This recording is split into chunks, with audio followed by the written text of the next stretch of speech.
Napakaganda ng langit, mga ibong umaawit, napakasarap ng buhay, lalo na't malayo ka sa lugar ng mga pangit.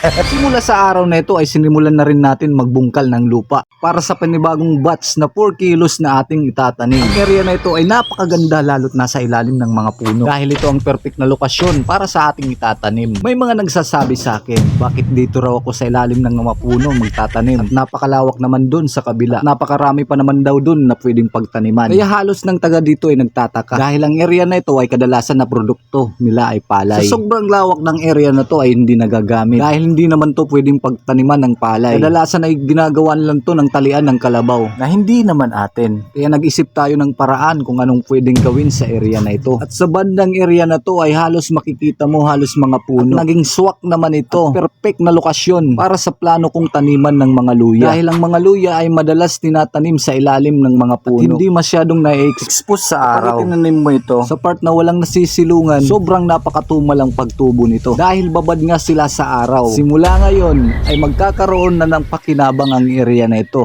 At gusto ko lang i-share ang munting experience ko at sa mga nalaman ko. At sa nakalipas na 2 oras, nakatanim tayo ng 1 kilong luya. Ganong katagal.